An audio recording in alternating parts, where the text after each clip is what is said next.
Hello friends, welcome to Indian study पर आपका स्वागत है। दोस्तों, आज की इस वीडियो में मैं आप लोगों के लिए जीके का टेस्ट लेकर के आया हूं, जो कि आपके आने वाले एग्जाम यूपीएसआई के लिए बेहद इंपॉर्टेंट है।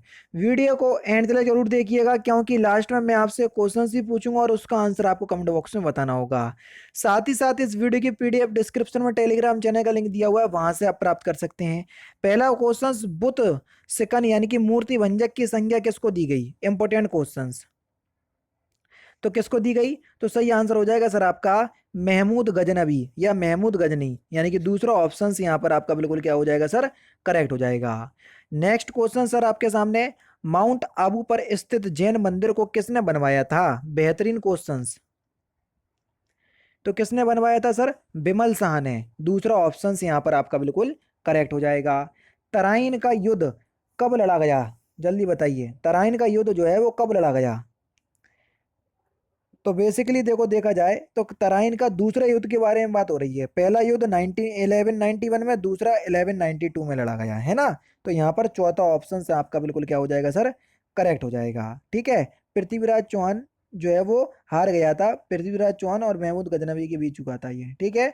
चलिए, मोहम्मद गौरी के बीच हुआ था, गजनवी के नहीं, मोहम्मद गौरी के। ठीक है, मोहम्मद गौरी जो है वो इसी का दास था। चलिए, नेक्स्ट क्वेश्चन, चंदावर का युद्ध किस किस के बीच लड़ा गया? Important questions. तो चंदावर का युद्ध पहले तो 1194 में हुआ था, तो ये किस किस के बीच लड़ा गया? तो आपका सही आंसर हो जाएगा जयचंद और मोहम्मद गौरी के बीच। ठीक है, यानी कि यहाँ पर चौथा ऑप्शन करेक्ट। बेसिकली तराइन के युद्ध में मोहम्मद गौरी का साथ इन्होंने नहीं दिया था। किसने? पृथ्वीराज चौहान ने। ठीक है, तो फिर आगे ये जयचंद पे भी चढ़ाई कर देता है। ठीक है।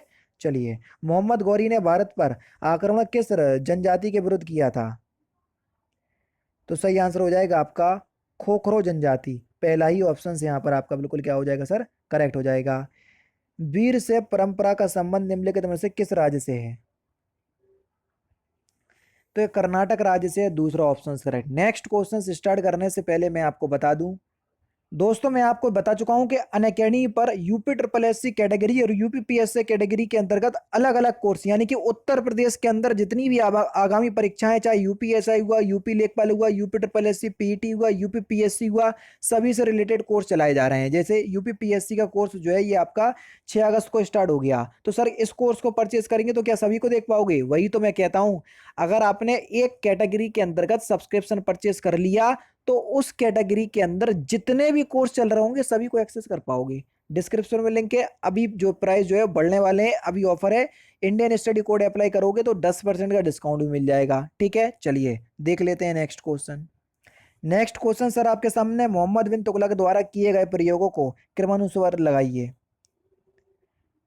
क्रमानुसार लगाना है और उसके बाद फिर ऑप्शंस भी आपके इस प्रकार से नहीं, सारे ऑप्शंस जो हैं बिल्कुल सही दिए हुए हैं सर। सबसे पहले मोहम्मद गौरी ने क्या किया था सर? जल्दी बताइए। भू राजस्व में वृद्धि की थी, बिल्कुल ठीक है। राजधानी परिवर्तित की थी, सांकेतिक मुद्रा चलाई थी, फिर खुरासन अभियान किया था। पहला ही ऑप्शन करेक्ट हो जाएगा। नेक्स्ट क्वेश्चन, लोकसभा अध्यक्ष के संदर्भ में निम्नलिखित में से कौन सा कथन सही है? निर्वाचित किया जाता है, गलत। मनोनीत किया जाता है, गलत। चयनित किया जाता है, बिल्कुल ठीक है। लोकसभा के अध्यक्ष का जो चयन है लोकसभा के सदस्यों में से ही किया जाता है, तो तीसरा ऑप्शन करेक्ट है। राज्य सरकारों को कृषि आयकर कौन समानुदेशित करता है? तो सही आंसर हो जाएगा भारत का संविधान। पहला ऑप्शन करेक्ट। निम्नलिखित में से कौन केंद्र की समेकित यानी कि संचित निधि से राज्यों को राजस्व की सहायता हेतु अनुदान देने वाले सिद्धांतों की अनुशंसा करता है? तो सही आंसर हो जाएगा सर आपका वित्त आयोग। चौथा ऑप्शन करेक्ट। चोल साम्राज्य की स्थापना किसने की थी? विजयालय। पहला ऑप्शन करेक्ट। तंजौर का राज राजेश्वर मंदिर किस चोल सम्राट के शासनकाल में निर्मित किया गया था? राजराज। चौथा ऑप्शन यहाँ पर आपका बिल्कुल करेक्ट हो जाएगा। नेक्स्ट क्वेश्चन सर आपके सामने, अरुणाचल प्रदेश में सिर्फ 27 दिनों के रिकॉर्ड समय में किस नदी पर एक पुल का निर्माण सीमा सड़क संगठन यानी कि बीआरओ ने किया? तो किस नदी पर किया? तो सही आंसर हो जाएगा आपका सुबनसिरी नदी। तीसरा ऑप्शन से यहाँ पर आपका भी करेक्ट। एपी यानी कि अरुणाचल प्रदेश में है ये। द्रविड़ शैली के मंदिरों में गोपुरम संबंधित है किससे? गोपुरम जो है वो तोरण पर बने अलंकृत और बहुमंजिला भवन द्वार से संबंधित है, यानी कि पहला ही ऑप्शन करेक्ट, ये द्वारा लिखा हुआ है, द्वार है यानी कि गेट। नेक्स्ट क्वेश्चन, तंजावुर का बृहदेश्वर मंदिर किसे समर्पित है? तो ये सर आपका शिव को समर्पित है, चौथा ऑप्शन करेक्ट। पहली बार यूरोप में भारत तक पहुंचने के समुद्री मार्ग का पता वास्को डी गामा नामक खोजी यात्री द्वारा लगाया गया था। वह यात्री निम्नलिखित में से किस देश से संबंधित है? तो सही आंसर आपका क्या हो जाएगा सर? पुर्तगाल, पहला ही ऑप्शन करेक्ट। निम्नलिखित में से कौन कित्तूर यानी कि वर्तमान में जो कर्नाटक है में अंग्रेजी विरोधी आंदोलन के नेतृत्व से संबंधित था?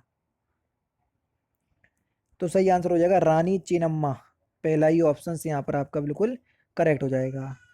नेक्स्ट क्वेश्चन, निम्नलिखित में से कौन एशियाटिक सोसाइटी ऑफ बंगाल के गठन से संबंधित नहीं है? तो सही आंसर आपका क्या हो जाएगा सर? वॉरेन हेस्टिंग, दूसरा ऑप्शन करेक्ट।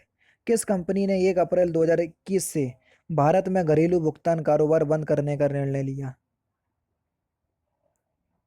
तो सही आंसर हो जाएगा सर आपका हंटर बिडेन, दूसरा ऑप्शन करेक्ट। हिमा दास को किस राज्य में उप पुलिस अधीक्षक यानी कि डीएसपी नियुक्त किया गया? तो सही आंसर आपका क्या हो जाएगा सर? असम, दूसरा ऑप्शन करेक्ट। भारत के विश्वनाथ आनंद को किस कार्यक्रम का ब्रांड एम्बेसडर चुना गया? तो सही आंसर हो जाएगा पर्यावरण शिक्षा कार्यक्रम। जनहित याचिका दायर करने के संदर्भ में निम्नलिखित में से कौन सा कथन सही है? मुझे कह रहे जनहित याचिका उच्च न्यायालय में दायर की जाती है तो उनकी 5 प्रतिलिपियां दर्ज करनी होती हैं, गलत। ये कौन सी बात है? यदि जनहित याचिका उच्चतम न्यायालय में दायर की जाती है तो उसकी 2 प्रतिलिपियां दर्ज करानी होती हैं, ये भी गलत है ना? तो यहाँ पर दोनों ही गलत हैं, तो यहाँ पर चौथा ऑप्शन करेक्ट हो जाएगा सर। कौन सा? यहाँ पर बी लिखा है तो चौथा ऑप्शन करेक्ट होगा। उच्चतम न्यायालय में समक्ष जनहित याचिका दायर करने के लिए प्रत्येक याचिका की छाया प्रति होती है। यह छाया प्रति यानी कि फोटो स्टेट जिसको आप बोलते हैं, जेरोक्स कॉपी अधिवक्ता के लिए बनाई गई छाया प्रति या अधिवक्ता की छाया प्रति होती है, समझ रहे? नेक्स्ट क्वेश्चन सर आपके सामने, अखिल भारतीय अस्पृश्यता विरोधी संघ किस साल में स्थापित किया गया? तो सही आंसर हो जाएगा 1932, तीसरा ऑप्शन करेक्ट है। किन्हें अग्रिम कर के भुगतान से छूट प्राप्त है? तो सही आंसर आपका क्या हो जाएगा सर? वेतनभोगी लोग जिनके पास कारोबार पैसे से लाभ और अभी लाभ की मद में कर देने योग्य कोई आय नहीं है, चौथा ऑप्शन करेक्ट। नेक्स्ट क्वेश्चन से आपका कि निम्नलिखित में वनवासी अनुसूचित जनजाति ने वन अधिकारों को मान्यता दी और एफडीएसटी लोगों को वन भूमि पर अधिकार दिलाया? तो सही आंसर होगा वन अधिकारियों की मान्यता अधिनियम, चौथा ऑप्शन करेक्ट। अगर कोई पत्र याचिका जनहित याचिका के रूप में दायर की जाती है तो इसके लिए फिल इन द ब्लैंक्स के द्वारा आदेश पारित होना चाहिए? तो सही आंसर हो जाएगा मजिस्ट्रेट, पहला ही ऑप्शन करेक्ट। कार्यकारण नियमों के अनुसार हस्ताक्षर और संपुष्टि से पहले सभी अंतर्राष्ट्रीय समझौते और संधियों को फिल इन द ब्लैंक्स की आवश्यकता होती है? तो सही आंसर हो जाएगा सर आपका मंत्रिमंडल का अनुमोदन, पहला ही ऑप्शन करेक्ट। निम्नलिखित युक्तियों में से किसको मोटर गाड़ियों के इंजन को ठंडा करने के लिए प्रयोग में लाया जाता है? तो सही आंसर हो जाएगा सर आपका रेडिएटर, चौथा ऑप्शन करेक्ट। आईसी यानी कि इंटीग्रेटेड सर्किट के वर्गीकरण का आधार क्या है? तो सही आंसर आपका क्या हो जाएगा सर? ट्रांजिस्टरों की संख्या, तीसरा ऑप्शन करेक्ट। कौन सा शास्त्रीय नृत्य उत्तर प्रदेश से संबंधित है? तो सही आंसर होगा सर आपका कथक, पहला ऑप्शन करेक्ट। मौसम, भारतीय मौसम विज्ञान विभाग स्थापित है न्यू दिल्ली में, दूसरा ऑप्शन करेक्ट। निम्नलिखित कथनों में से कौन सा असहयोग आंदोलन के संबंध में सही नहीं है? तो सही आंसर होगा मोहम्मद अली जिन्ना ने इस आंदोलन का समर्थन किया था, पहला ऑप्शन करेक्ट। भारतीय विदेश नीति जो तटस्थता पर आधारित भी का प्रारंभ किया गया था? जवाहरलाल नेहरू ने, तीसरा ऑप्शन करेक्ट। कलिंग नरेश खारगेल या खारवेल किस वंश से संबंधित थे? तो सही आंसर होगा सर आपका चेदी वंश, तीसरा ऑप्शन करेक्ट। भारतीय दुर्भिक्ष संहिता 1882 का निर्माण निम्नलिखित में से किस आयोग द्वारा किया गया था? स्ट्रेची आयोग, दूसरा ऑप्शन करेक्ट। आज का पेपर हार्ड है, ध्यान रखना। निम्नलिखित में से किसने रामायण का फारसी अनुवाद किया था? फारसी भाषा में अनुवाद। तो सही आंसर हो जाएगा सर आपका अब्दुल कादिर बदायूं, दूसरा ऑप्शन करेक्ट। यह किसने कहा है कि इस आरोप के संबंध में कोई क्षमा नहीं मांगनी है कि संविधान के प्रारूप में गवर्नमेंट ऑफ इंडिया एक्ट 1935 के एक बड़े भाग को पुनः उत्पादित कर दिया गया है? ये डॉक्टर भीमराव अंबेडकर ने कहा है, पहला ऑप्शन करेक्ट। इंसुलिन होता है, तो सर जो इंसुलिन है वो प्रोटीन होता है, चौथा ऑप्शन करेक्ट।